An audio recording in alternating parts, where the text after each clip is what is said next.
നോക്കൂ, നേരത്തെ സുജയ പാർവതി പറഞ്ഞതാണ് അതിൻ്റെ ശരിയായ കാര്യം. പ്രധാനമന്ത്രി തീ ഇട്ടിരിക്കുന്നു. അപ്പോൾ ആ തീ ഇട്ട സ്ഥിതിക്ക് ഇനി അത് കത്തുവോ ഇല്ലയോ എന്നുള്ളതാണ് നമ്മുടെ ചോദ്യം.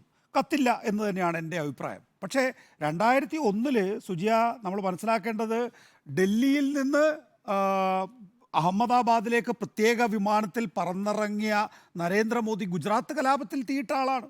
2014 നരേന്ദ്രമോദി പ്രധാനമന്ത്രി ആകാൻ വന്നപ്പോൾ ഉത്തർപ്രദേശിൽ തീയിട്ട ആളാണ്. അപ്പോൾ നരേന്ദ്രമോദിയെ സംബന്ധിച്ചിടത്തോളം ഇങ്ങനെ തീയിടലൊന്നും തന്നെയും ഒരു പുതുമയല്ല എന്നും മാത്രമല്ല, കിട്ടുന്നിടത്ത് മുഴുവൻ തീയിടാൻ കഴിയുന്ന ആളുമാണ്. അതിൽ വലിയ നിലയിൽ പ്രാഗൽഭ്യം തെളിയിച്ചിട്ടില്ല. രാജ്യം ഭരിക്കുന്നതിൽ മാത്രമേ കഴിവില്ലായ്മ നമ്മൾ നരേന്ദ്രമോദിയിൽ കണ്ടിട്ടുള്ളൂ. ഈ നിലയിൽ വിഭാഗീയ ചിന്ത ഉണ്ടാക്കുന്നതിൽ, ഈ വിധത്തിൽ വർഗീയ സംഘർഷങ്ങൾ ഉണ്ടാക്കുന്നതിൽ നരേന്ദ്രമോദിക്ക് ഒരു കഴിവ് കുറവുമില്ല എന്ന് മാത്രമല്ല, രാജ്യം കണ്ട ഏറ്റവും പ്രഗത്ഭനായിട്ടുള്ള തീവ്ര നിലപാടുകാരനും വർഗീയ നിലപാടുകാരനുമാണ് നരേന്ദ്രമോദി എന്ന് ഞാൻ പറയും. ഇവിടെ ഈ കച്ചിത്തീവ് എന്ന് പറയുന്നത്, ഞാൻ പോയിട്ടുണ്ട് അവിടെ. ഏഷ്യാനെറ്റിൽ ഞാൻ പ്രവർത്തിക്കുന്ന കാലഘട്ടത്തിൽ സംഘർഷം വലിയ നിലയിൽ വ്യാപിക്കുന്ന ഘട്ടത്തിൽ ചെറിയ ചെറിയ ചെറിയ ദ്വീപുകളുണ്ട്. അതിലൊരു ദ്വീപാണ് ഈ കച്ചൈത്തീവ് എന്ന് പറയുന്നത്. നമ്മളിപ്പോൾ കടലിൽ, ഇപ്പോൾ ഇന്ത്യയും ശ്രീലങ്ക, ഇപ്പോൾ ജാഫ്നയും രാമനാഥപുരവും തമ്മിലുള്ള ഇടയിൽ എത്രയധികം ദ്വീപുകളുണ്ട്. ആ ദ്വീപുകളൊന്നും തന്നെയും പ്രധാനപ്പെട്ടതേ അല്ല. അതുകൊണ്ടാണ് നരേന്ദ്രമോദി ഈ ജവഹർലാൽ നെഹ്റു അന്ന് പറഞ്ഞ വാചകം കോട്ടിയില്ല. ജവഹർലാൽ നെഹ്റു എന്തുകൊണ്ട് അങ്ങനെ പറഞ്ഞു എന്ന് വെച്ചാൽ അത് വളരെ പ്രധാനപ്പെട്ടതല്ല എന്നുള്ളതാണ്. ഇവിടെ നമ്മൾ കാണേണ്ടതെന്ന് വെച്ചാൽ 1.9, നേരത്തെ സുജിയ പറഞ്ഞല്ലോ, 1.9 സ്ക്വയർ കിലോമീറ്റർ വിസ്തീർണത്തിൽ നിലകൊള്ളുന്ന, ആൾപ്പാർപ്പില്ലാത്ത, ശുദ്ധജലം ലഭ്യമല്ലാത്ത, സെയിൻറ്റ് ആൻ്റണീസ് ചർച്ച് മാത്രമുള്ള ഒരു വളരെ ചെറിയ ഭൂപ്രദേശം. അവിടെ സ്മൃതി ചൂണ്ടിക്കാണിച്ച പോലെ തന്നെ നമുക്ക് വേണമെങ്കിൽ വലയുണക്കാൻ ഉപയോഗിക്കാം. ഈ പറയുന്ന സെയിൻറ്റ് ആൻ്റണീസ് ചർച്ചിൽ തീർത്ഥാടകരായി പോകാൻ ഒക്കെ നമ്മൾ ഭൂപ്രദേശം ഉപയോഗിക്കുന്നുണ്ട്.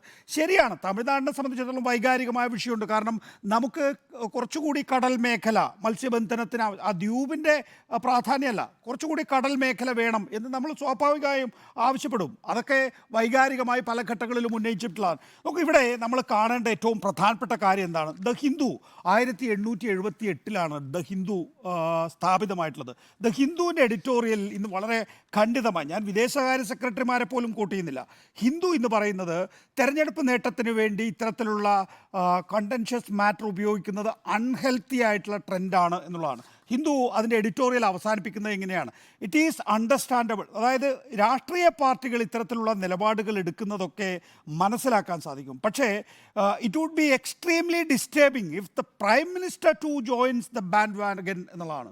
ഒരു പ്രധാനമന്ത്രി, ആലോചിക്കൂ, ഒരു പ്രധാനമന്ത്രി തൻ്റെ മുൻ സർക്കാരുകൾ ഉണ്ടാക്കിയിട്ടുള്ള കരാറുകളെ തള്ളിപ്പറയുന്നു എന്ന് പറയുമ്പോൾ അവിടെയാണ് ശിവശങ്കർ മേനോനും അടക്കമുള്ള മുൻ വിദേശകാര്യ സെക്രട്ടറിമാരുടെ നിലപാട് പ്രസക്തമാകുന്നത്. അവർ നേരത്തെ സ്മൃതി അത് കോട്ട് ചെയ്തല്ലോ. അവർ പറയുന്നത് എന്താണ്? അരനൂറ്റാണ്ട് പഴക്കമുള്ള കരാർ റീ ഓപ്പൺ ചെയ്യുന്നത് സെൽഫ് ഗോളാകും. സ്മൃതി നേരത്തെ കോട്ട് ചെയ്തു. ഇത്തരം വിഷയങ്ങൾ രാജ്യത്തെ നേതൃത്വം വഹിക്കുന്നവർ, അതായത് പ്രധാനമന്ത്രി അടക്കമുള്ളവർ, രാജ്യത്തിൻ്റെ ക്രെഡിബിലിറ്റി നശിപ്പിക്കും എന്നാണ്. എന്നിട്ട് ശിവശങ്കർ മേനോൻ കൂട്ടിച്ചേർക്കുന്നത്, ഇന്നത്തെ പ്രധാനമന്ത്രി ഒരു കരാർ ഉണ്ടാക്കി എന്ന് കരുതുക, നാളെ വരുന്ന വേറൊരു പ്രധാനമന്ത്രി ആ കരാറിനെ തള്ളിപ്പറഞ്ഞാൽ നരേന്ദ്രമോദിയുടെ ക്രെഡിബിലിറ്റി അല്ലല്ലോ നശിക്കുന്നത് രാജ്യത്തിൻ്റെ ക്രെഡിബിലിറ്റിയാണ്. എന്നിട്ട് ശിവശങ്കർ മേനോൻ കൂട്ടിച്ചേർക്കുന്നത്, ഈ കരാറിനെ നമ്മൾ തള്ളിപ്പറഞ്ഞാൽ നമുക്ക് സ്വീകാര്യമായ മറ്റിടങ്ങളിലെ കരാറുകൾ ഉണ്ടാവുമല്ലോ, ആ കരാറുകളെയൊക്കെ തന്നെയും ചോദ്യം ചെയ്യാൻ മറ്റ് രാജ്യങ്ങൾ തയ്യാറാകും. അപ്പോൾ നമുക്ക് അപ്പോൾ പറയാൻ പറ്റുമോ ഈ കരാർ ഓക്കെയാണ്, ഈ കരാർ ഓക്കെ അല്ല എന്ന നിലപാടെടുക്കാൻ സാധിക്കുമോ? അപ്പോൾ സർക്കാരുകൾ മാറുന്നതിനനുസരിച്ച് സോവനിറ്റിയും ഇൻറ്റഗ്രിറ്റിയും ഉള്ള വിഷയങ്ങളിൽ സർക്കാരിൻ്റെ നിലപാട് മാറാറില്ല. ഇന്ത്യയിലെ പൊളിറ്റിക്കൽ, നിരുപമ റാവു പറയുന്നു, ഇന്ത്യയിലെ പൊളിറ്റിക്കൽ ട്രെൻഡ്, പ്രത്യേകിച്ച് തമിഴ്നാട്ടിലെ ശ്രീലങ്ക എപ്പോഴും വീക്ഷിച്ചുകൊണ്ടിരിക്കുകയാണ്. ഇതിൻ്റെ ഇമ്പാക്റ്റ് എന്ന് പറയുന്നത് ഇൻകോൺസിക്വൻഷ്യൽ ആകും എന്ന് കരുതാനാകില്ല. ഇതിനൊക്കെ പ്രത്യാഘാതം ഉണ്ടാകുന്നതാണ്. ഇപ്പോൾ നമ്മൾ എന്താ ഈ സാർക്ക് രാജ്യങ്ങളിൽ നിന്ന് നമ്മൾ അനുഭവിക്കുന്ന പ്രശ്നം എന്താണ്? നമ്മുടെ ചുറ്റുവട്ടത്തുള്ള ഒരു രാജ്യവും നമ്മളെ ബഹുമാനിക്കുന്നില്ല എന്നുള്ള നിലപാടുണ്ട്. നോക്കൂ, ചൈന സാർക്ക് രാജ്യമല്ല എങ്കിൽ പോലും ചൈന നിരന്തരമായി നമ്മൾ ആക്രമിച്ചുകൊണ്ടിരിക്കുന്നു. അരുണാചൽ പ്രദേശ് എന്ന് പറയുന്ന ഇന്ത്യയിലെ ഒരു സംസ്ഥാനത്തിലെ പല പ്രദേശങ്ങളുടെയും പേരുകൾ തുടർച്ചയായി മാറ്റിക്കൊണ്ടിരിക്കുന്നു എന്നുള്ളതാണ്. അത് അവിടെ നിൽക്കട്ടെ, അത് വേറൊരു ത്രെട്ടാണെന്ന് പറയാം.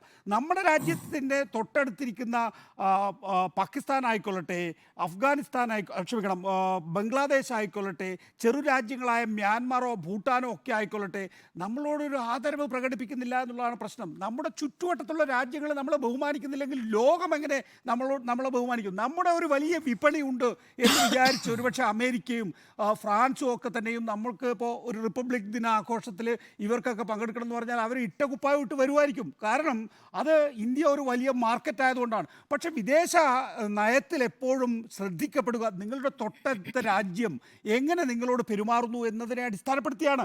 നമ്മുടെ രാജ്യത്തോട് വലിയ രീതിയിൽ അകലം കാണിക്കുന്നതിൻ്റെ ഒരു പ്രധാനപ്പെട്ട കാരണം നരേന്ദ്രമോദിയെ പോലുള്ള നേതാക്കൾ ഇത്തരത്തിലുള്ള നിലപാടെടുക്കുന്നു എന്നുള്ളത് കൊണ്ടാണ്.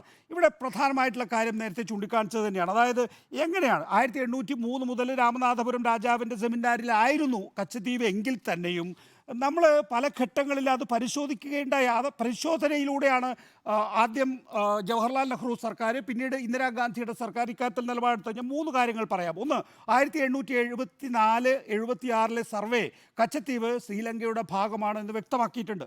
മദ്രാസ് പ്രസിഡൻസിയുടെ കയ്യിൽ ഐലറ്റിൻ്റെ ഒറിജിനൽ ടൈറ്റിൽ എസ്റ്റാബ്ലിഷ് ചെയ്യുന്ന ഒരു രേഖയുമില്ല. 3, 1920 മുതൽ ജൂറിസ്ഡിക്ഷൻ ശ്രീലങ്കയ്ക്കാണ്. 74 വിദേശകാര്യ സെക്രട്ടറി എം കരുണാനിധി ചർച്ചയുടെ വിശദാംശങ്ങൾ പരിശോധിക്കുമ്പോൾ ശ്രീലങ്കയെയാണ് ചരിത്രപരമായ വസ്തുതകൾ പിന്തുണയ്ക്കുന്നത് എന്ന് കണ്ടെത്തിയിരുന്നു. പിന്നെയാണ് ഈ രാമനാഥപുരം രാജാവിൻ്റെ സെമീൻഡാറിൽ, അത് 1803 അത് കഴിഞ്ഞതിന് ശേഷം ഒരുപാട് വെള്ളം ഈ പറയുന്ന കടലിടുക്കിലൂടെ ഒഴുകി എന്നുള്ളത് കൊണ്ട് തന്നെ നമുക്ക് ആ മേഖലയിൽ നോക്കൂ, 1976 ശേഷം ഇന്ത്യ ശ്രീലങ്ക ബന്ധം മെച്ചപ്പെടാനുള്ള പ്രധാനപ്പെട്ട കാരണം നമ്മൾ കച്ചദ്വീപ് വിട്ടുകൊടുത്തു എന്നുള്ളത് കൊണ്ട് കൂടിയാണ്. ചെറിയ ഭൂവിഭാഗമുള്ള ശ്രീലങ്കയെ സംബന്ധിച്ചിടത്തോളം വലിയ ഭൂവിഭാഗമുള്ള ഇന്ത്യ വിട്ടുവീഴ്ച ചെയ്തു എന്നതിൻ്റെ അടിസ്ഥാനത്തിലാണ് നമുക്ക് ഈ മേഖലയിലെ മെച്ചപ്പെട്ട ബന്ധം ശ്രീലങ്കയുമായി ഉണ്ടാക്കാൻ കഴിഞ്ഞിട്ടുള്ളത്. നാളെ എന്താ സംഭവിക്കാൻ പോകുന്നത്? ഇപ്പോൾ മാൽദ്വീപ്, നേരത്തെ സുജിയ തന്നെ ചൂണ്ടിക്കാണിച്ച മാൽദ്വീപ് ഇതിനകം തന്നെ ചൈനീസ് പക്ഷത്തേക്ക് പോയി കഴിഞ്ഞിരിക്കുന്നു. വളരെ സ്ട്രാറ്റജിക്കൽ പോയിൻ്റാണ് ചൈനയുമായുള്ള സംഘർഷത്തിൽ നമുക്ക് മാൽദ്വീപ് എന്ന് പറയുന്നത്. ഇനിയിപ്പോൾ ശ്രീലങ്ക, നേരത്തെയുള്ള ഭരണാധികാരികളുടെ കീഴിൽ ശ്രീലങ്ക ചൈനയുമായി കൂടുതൽ അടുത്ത് കഴിഞ്ഞിരിക്കുന്നു. നമ്മളിപ്പോൾ കൂടുതൽ സഹായം നൽകിക്കൊണ്ടാണ് ശ്രീലങ്കയെ ഒപ്പം നിർത്താൻ ശ്രമിക്കുന്നത്. ഇനിയിപ്പോൾ ഈ നരേന്ദ്രമോദിയുടെ ഈ കെടുതി മൂലം സ്വാഭാവികമായിട്ടും ശ്രീലങ്കയ്ക്ക് ഇക്കാര്യത്തിൽ നിലപാടുണ്ടാകും.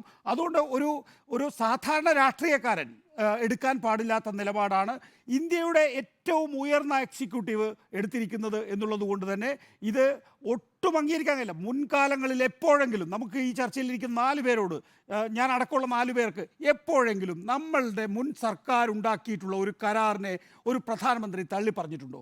നോക്കൂ, അവിശ്വാസ പ്രമേയ ചർച്ച വരുന്ന സമയത്ത് 17 തവണ ജവഹർലാൽ നെഹ്റുവിനെ തള്ളിപ്പറയുന്നത് പോലെയല്ല മുൻ സർക്കാരിൻ്റെ കാലത്തെ കരാർ തള്ളിപ്പറയുന്നത് എന്ന് മനസ്സിലാക്കാനുള്ള രാഷ്ട്രീയ ബുദ്ധി യഥാർത്ഥത്തിൽ നരേന്ദ്രമോദി കാണിക്കേണ്ടതായിരുന്നു.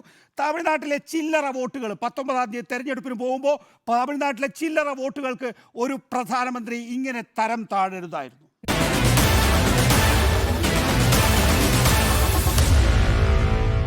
Meet the editors.